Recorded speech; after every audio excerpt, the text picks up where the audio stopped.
आजच्या सकाळची सुरुवात खूपच फ्रेश आणि छान झाली होती. सकाळी उठल्यावर नाश्ता केला, व्हाईट राईस, कोशिंबीर आणि त्याच्यासोबत आलू टोमॅटोची चटणी पण केली. खूप दिवसानंतर असा साधा घरगुती आणि हेल्दी नाश्ता केला आणि असा पोटभर आणि हेल्दी नाश्ता झाला की दिवसभर कशी वेगळीच ऊर्जा मिळते.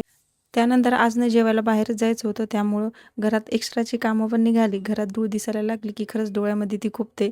मग काय साफसफाईला सुरुवात केली आणि काम करता करता कसा वेळ गेला कळलंच नाही. तेवढ्यात फळांची ऑर्डर पण आली. दैनिक वापरासाठी म्हणजे डेलीसाठी त्यांनी फळ आणि कडधान्यांची पूर्ण महिन्याची ऑर्डर दिलेली आहे आणि मला ही कल्पना खूप छान वाटली, कारण रोज आपल्या हातून सगळी फळं आणि कडधान्ये काही खाणं होत नाहीत आणि अशी ऑर्डर असली की आरोग्याची काळजी घेतली जाते आणि आपल्याला पण टेन्शन राहत नाही. आणि आज किचनची पूर्ण सफाई पण केली. डबे घासून, पुसून नीट लावले आणि आज वीर आणि नेत्राने मात्र खूप मदत केली. डबे उतरवण्यापासून ते परत नीट रचून ठेवण्यापर्यंत सगळी मदत त्यांनी केली. कारण मुलांची मदत मिळाली की काम पण हलकं वाटतं आणि मनही खुश होऊन जातं. सगळी कामं झाल्यावर मस्त आम्ही तयार झालो आणि मग सगळे मिळून जेवायला बाहेर निघालो. जेवणाची सुरुवात मस्त पापडाने केली आणि नंतर छान जेवण केलं. असा होता आमचा आजचा दिवस.